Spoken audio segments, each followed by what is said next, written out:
Well, this week we're reviewing the African Alliance Africa Pioneer Fund. So taking a look at that, of course, the manager there, African Alliance, and one of the co-managers with us in studio. Minimum investment at this point in time, $100,000. The fund size stands at $30 million and the management fee 1.5% and 15% of net performance above an 8% hurdle.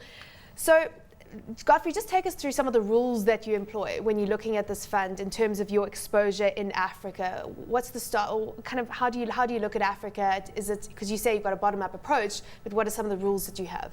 That's a good question.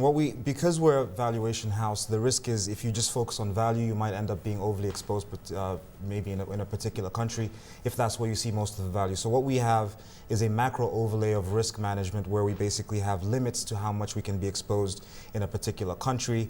And as I mentioned, not just the country or sector, but also on the liquidity basis. So for instance, we can't invest more than 35% in a particular country or a sector, or 25% in a particular sector within one country, or more than 10% in a particular stock. Now, how you get to those limits is a function of your experience and understanding the investable universe, and ultimately it's a function of your risk tolerance. Mm-hmm.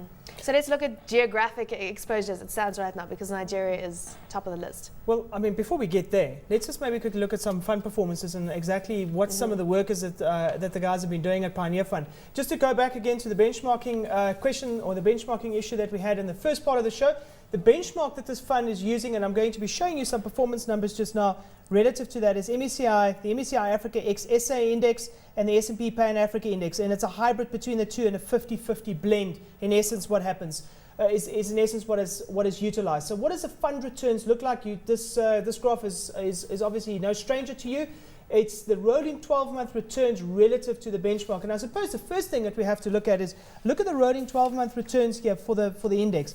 It can be quite volatile through time. And the second thing is look at the fund performances. Certainly, you can see some fantastic outperformance relative to the benchmark, but there are times when, quite frankly, maybe the benchmark is very, very tough to beat because there's a whole bunch of other factors that are at play over here. As you quite rightly said just now, Godfrey, you said that the MSCI benchmark has only got about 36 stocks in it, and the S&P Pan Africa Index has got a lot more diversification, around 185 stocks, but then you obviously have some offshore listed component that you're obviously thinking about there as well. So tough to get a benchmark right for this thing. Absolutely. I think that graph illustrates very clearly some of the challenges of constructing a portfolio using a benchmark that exists currently in the space. So for instance, you will see that between 2008 and 2010, we outperformed because the markets, the benchmark really, there was a risk-off environment. So with regards to concentration, it's not just concentration that's a problem, it's that these benchmark, particularly the MSCI, is concentrated in the more volatile markets, which tend to be more liquid. And again, the next step in terms of understanding that behavior is the fact that the marginal buyers and sellers in these markets tend to be offshore frontier funds or global emerging market funds.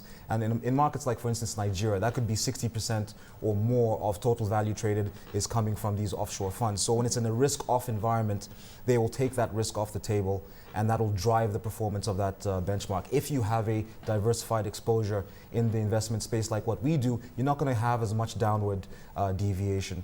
And the flip side is what's happening on the between late 2011 through to 2012, where we underperform, and it's the opposite effect, where it's risk on. Africa is basically showing up on everyone's radar, and a lot of that marginal money is coming in from global emerging market funds and driving these highly concentrated benchmarks. Well, we're going to put the graphs up in terms of country exposure and sector exposure. So just quickly walk us through country exposure as it stands right now. Are you happy with what we have on the table? Well, we're quite bullish on Nigeria. We like Nigeria from a top-down and bottom-up perspective. Ultimately, it comes down to particularly, we think that's where the most value is relative to a place like Egypt and Kenya at this point in time. So that explains the Nigerian exposure there. Mm-hmm. Egypt, we're quite defensively placed or positioned in Egypt. We've got generic manufacturer of pharmaceutical products in Egypt. We've got the predominantly the large market share dairy producer.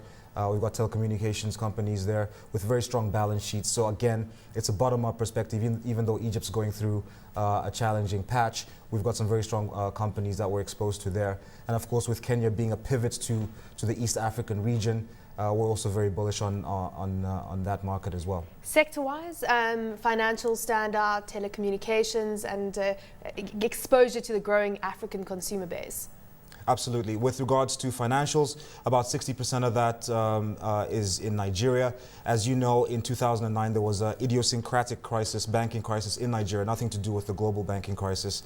And at the end of 2011, going into 2012, we start to see a reversion to normality where you had cyclically high provisioning coming down to normalized levels. And on top of that, core banking income also growing very rapidly. So we were overweight that sector, and we've taken some good profits there as it's performed pretty well. Interesting. Godfrey, do you feel in any way constrained when you're investing in Africa as opposed to if you could invest in global markets, in the sense of your portfolio has to have a certain percentage, even if you don't want it, in telcos or resources or something like that, just because of the nature of the beast?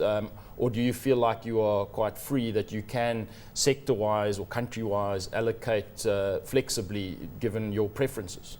Well, it's an interesting point because there is concentration within the investable universe in the sectors that you mentioned, financials, telecommunications, and consumer staples. If you don't want any exposure in those, you're forced to go into the other sectors that will be much less liquid, and you will be taking more liquidity risk because they're going to be tending to be in the more mid-cap space and the small cap space. So to some degree, there is an element of constraint, but luckily at this point in time, it's not a problem because we're seeing value in all those segments of the So if your fund gets universe. to $10 billion, you might have a big problem in terms of flexibility. Well, it's a good problem to have. So. That is a good problem.